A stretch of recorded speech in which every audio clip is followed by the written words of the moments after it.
Clausius-Clapeyron equation in terms of latent heat, अर्थात Clausius-Clapeyron समीकरण गुप्त ऊष्मा की टर्म्स में।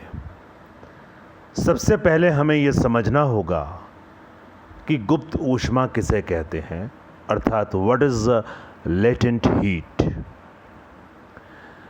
जब भी कभी प्रावस्था परिवर्तित होती है तो ऊष्मा का अवशोषण या उत्सर्जन होता है।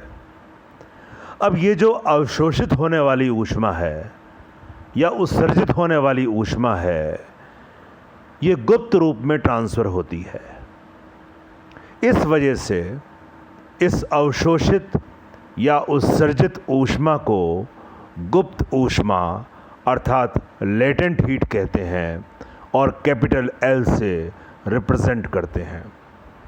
तो जब भी कभी प्रावस्था परिवर्तित हुई ठोस से द्रव में या द्रव से गैस में या ठोस से गैस में, किसी भी प्रकार का चेंज होने पर जब भी कोई प्रावस्था परिवर्तित हो रही है तो एक प्रकार की ऊष्मा गुप्त रूप से अवशोषित या उत्सर्जित हो रही है, जिसे हम लेटेंट हीट कहेंगे अर्थात गुप्त ऊष्मा कहेंगे। अब ये जो क्लासियस-क्लैपेरॉन इक्वेशन है जो हमने पहले कैलकुलेट की हुई है, जिसमें हमने आपको बताया था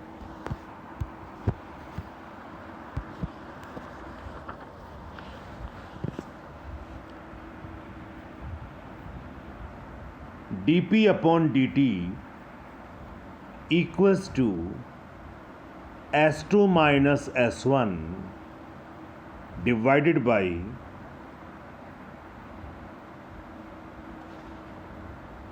V2 माइनस V1। तो ये इक्वेशन हम पहले ज्ञात कर चुके हैं, यानी dp upon dt is equal to S2 upon S1 upon V2 minus V1। Small s और स्मॉल v दोनों ही हम जो एंट्रोपी और जो v के सिंबल्स हैं दोनों ही हम स्मॉल लेटर्स में यूज़ कर रहे हैं। दिस वाज द इक्वेशन जो हमने लास्ट टर्म पर कैलकुलेट की थी। अब इस इक्वेशन में हम लेटेंट हीट को इंट्रोड्यूस करना चाहते हैं, अर्थात क्लासियस-क्लैपेरॉन इक्वेशन को गुप्त ऊष्मा की टर्म्स में कैलकुलेट करना चाह रहे हैं। जैसा कि हमने आपसे कहा कि जब भी कभी प्रावस्था परिवर्तित होती है तो एक प्रकार की ऊष्मा गुप्त रूप से अवशोषित या उत्सर्जित होती है, जिसे गुप्त ऊष्मा कहते हैं और कैपिटल एल के द्वारा रिप्रेजेंट करते हैं। मान लिया प्रावस्था 1 से प्रावस्था 2 में जो लेटेंट हीट है, जो गुप्त ऊष्मा है, जो कि अवशोषित हो रही है प्रति मोल, उसे हम L12 से रिप्रेजेंट कर रहे हैं। इस प्रकार से स्पष्ट है कि जो एंट्रोपी में चेंज होगा that will be N S2 minus S1 equals to dQ12 upon T which will be equal to L12 upon T। अर्थात प्रावस्था 1 से प्रावस्था 2 में संक्रमण हुआ और इस संक्रमण से पदार्थ द्वारा ऊष्मा का अवशोषण प्रति मोल अगर L12 है, L12 जो है वो गुप्त ऊष्मा है प्रति मोल जो कि अवशोषित हो रही है, तो एंट्रोपी में जो चेंज होगा that will be equal to N S2 minus S1 equals to जो अवशोषित ऊष्मा है dQ12 upon T is equal to L12 upon T। इस dQ12 अपॉन T के स्थान पर हम लेटेंट हीट का यूज़ भी कर सकते हैं, क्योंकि संक्रमण के दौरान जो अवशोषित या उत्सर्जित जो ऊष्मा होती है, जो गुप्त रूप से ट्रांसफ़र होती है, उसे हम लेटेंट हीट कहते हैं। अब ये जो समीकरण हमें प्राप्त हुई है, इस समीकरण का प्रयोग आप जो मेन इक्वेशन है क्लासियस-क्लैपेरॉन की जो मेन इक्वेशन है उसमें कीजिए।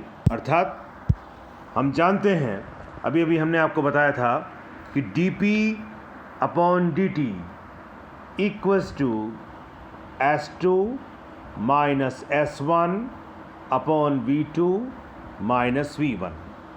तो यहाँ पर उस ऊपर वाली समीकरण का हम यूज़ करते हैं तो हमें मिलेगा dP upon dt equals to L12 divided by n and then T